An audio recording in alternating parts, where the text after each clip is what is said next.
Selamat pagi anak-anakku. Hari ini kita akan lanjutkan materi kita mengenai frekuensi pada senar atau dawai.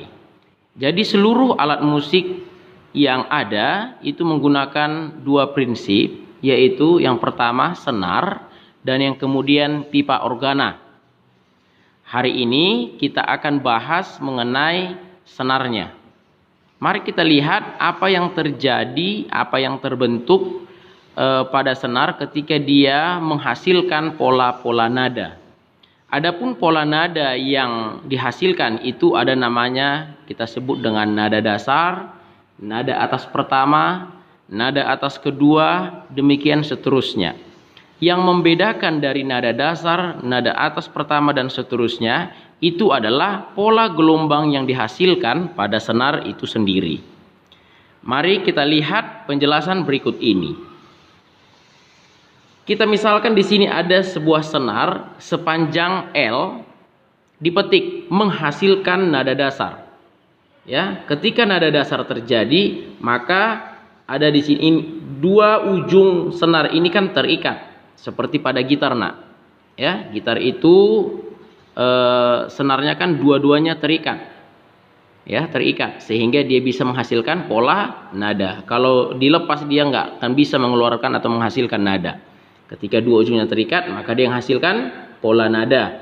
Jadi nada dasar, untuk nada dasar ketika dipetik maka akan menghasilkan satu bukit untuk pergi ke ujung yang satu, kemudian dia akan kembali ke sini, demikian seterusnya. Ya, demikian seterusnya. Nah, jadi dengan demikian kita bisa simpulkan bahwa pada nada dasar di sepanjang L terbentuk satu bukit. Ya, satu bukit itu setara dengan setengah panjang gelombang atau setengah lambda. Dengan demikian lambdanya sama dengan 2L. Bisa paham ya dari sini ya? L sama dengan setengah lambda. Maka lambda sama dengan 2L. Dengan mengingat cepat rambat itu sama dengan lambda kali F, maka F sama dengan V per lambda. Nah, lambdanya tadi adalah 2L, maka tinggal kita substitusikan F sama dengan V per 2L. Lambdanya saya ganti menjadi 2L. Jelas ya, nak ya? Sekarang yang berikutnya, mari kita lihat untuk pola nada atas pertama. Ya, untuk pola nada atas pertama sama prinsipnya. Dua ujung senar ini terikat, maka yang membedakan dengan pola nada dasar adalah ini. Kalau tadi pada nada dasar hanya terbentuk satu bukit, nah, pada nada atas pertama dia akan nambah setengah lambda lagi. Nah, ini dia. Ketika sampai di ujung yang satu, maka dia akan dipantulkan. Seperti ini. Di gambar yang bagus ya, nak ya. Iya. Nah, jadi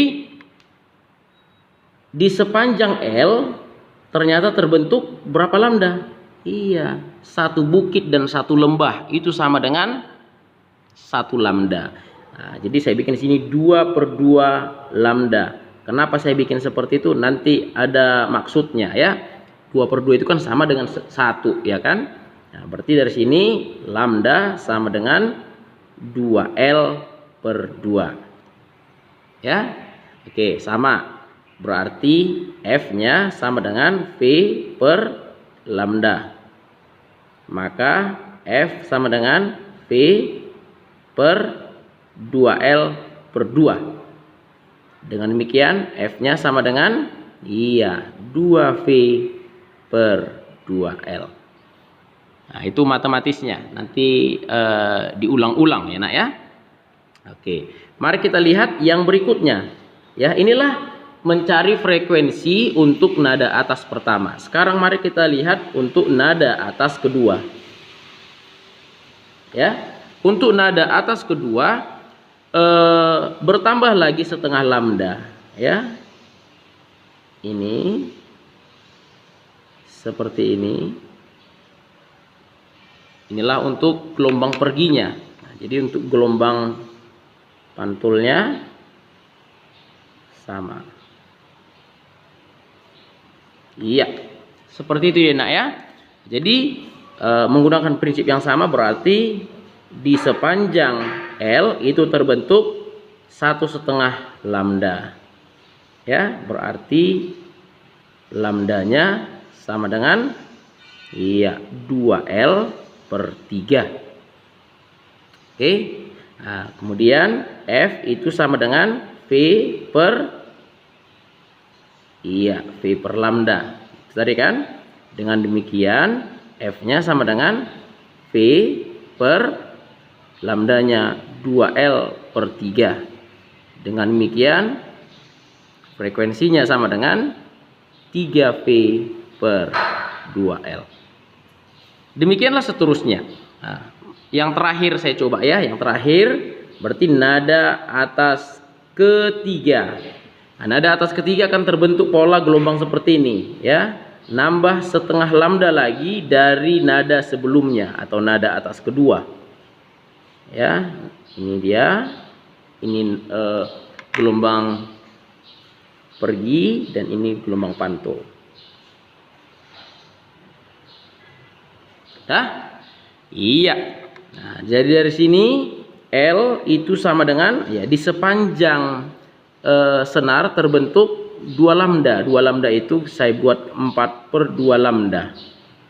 Sudah? Dengan demikian lambdanya sama dengan 2L per 4. Bisa enak ya? Oke.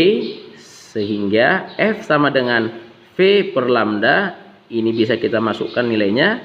F sama dengan V per 2L per 4. Sehingga F-nya sama dengan 4V per 2L. Demikianlah seterusnya. Jadi kalau kita urutkan ya, kalau kita urutkan dari awal sampai akhir bisa kita tarik kesimpulan ya. Perhatikan ya nak ya. Dari nada dasar, nada atas pertama, nada atas kedua, nada atas ketiga, kalau kita gambarkan nada atas keempat, perbedaannya adalah setiap rentang atau setiap tingkatan nada itu bertambah setengah lambda. Itulah yang kita kenal pada istilah seni musik itu namanya setengah laras ya, setengah laras. Jadi dari C, nada yang paling dekat dengan C itu adalah C kris atau sering disebut dengan cis. Dari cis setengah laras lagi itu jadi D. Dari D setengah laras lagi jadi D kris atau dis. Demikian seterusnya, ya. Oke. Nah, mari kita lihat. Kita urutkan ya supaya ada kesimpulannya. Perhatikan. Di sini saya buat. Tadi pada nada dasar ya, pada nada dasar diperoleh persamaan V sama dengan F sama dengan V per, ini dia tadi nak ya, yang ini. F sama dengan V per 2L. Kan begitu? Kemudian untuk nada atas pertama itu F-nya sama dengan 2V per 2L. Bisa enak ya? Kemudian nada atas kedua F-nya 3V per 2L.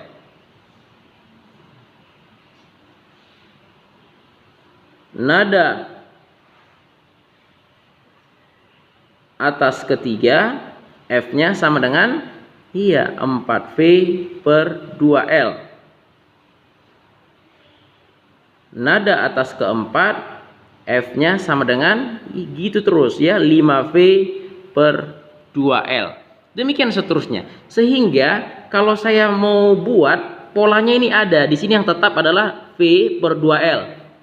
V per 2L, V per 2L, V per 2L, V per 2L. Di sini kita anggaplah satu. Kan gitu ya nak ya. Dengan demikian untuk nada atas ke N itu frekuensinya adalah saya bikin N V per 2L.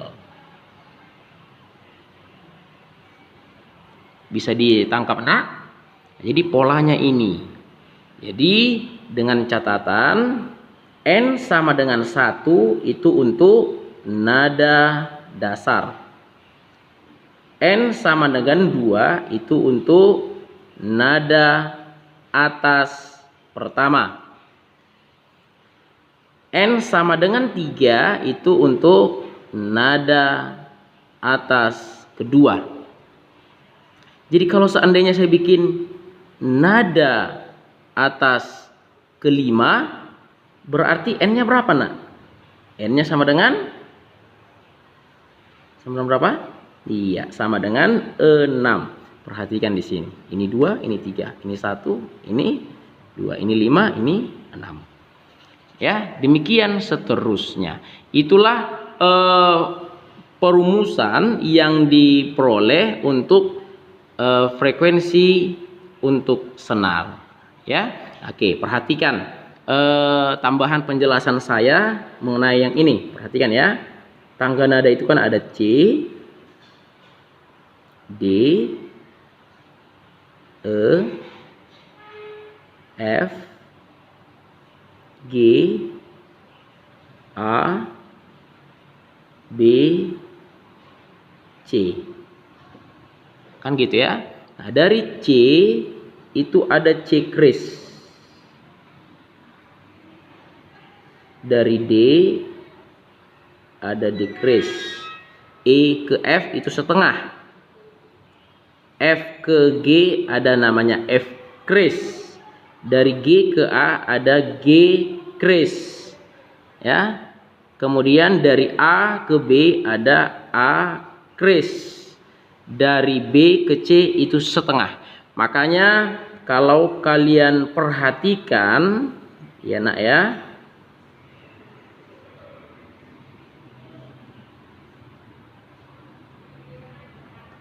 pada tombol ya, pada tuts keyboard atau piano, nah ya, pada tuts piano itu ada seperti ini ya, ada seperti ini dia. Ini ada hitam, ada hitam, ada hitam. Inilah pola-pola nada yang dihasilkan. Cara atau rentang dari tuts yang berdekatan itu adalah setengah laras ya. Nah, jadi setengah laras itu kalau dilihat dari segi fisikanya itu setengah lambda maksudnya. Oke, perhatikan. Nah, jadi kalau kalian sudah belajar di seni musik, tuts inilah yang kita sebut dengan kunci C. Ini C-nya nah, ini C. Jadi yang hitam inilah C kris. Inilah D, inilah D kris. Ini E, ini F. Nah, makanya di antara E dan F tidak ada yang hitamnya. Ya. Kemudian ini F, ini F kris. Baru ini G kris. Baru ini A kris. Baru ini B, ini C. Nah, demikian seterusnya ya. Demikian seterusnya. Maka untuk pola do, re, mi, fa, sol, la, si, do. Kan seperti itu nak ya. Jadi dari do ke re itulah 1, ini 1, yang ini setengah. Yang ini 1, yang ini 1, yang ini 1, yang ini setengah. Jadi kalau kita ambil nada C sama dengan do, maka disinilah do-nya, re-nya pasti di sini. Karena jarak antara do ke re itu 1. Setengah, 1. Setengah, 1. Setengah, inilah mi ke fa. Setengah, 1. Setengah, 1. Setengah, 1. Itulah si. Si kedua setengah. Demikian seterusnya nak.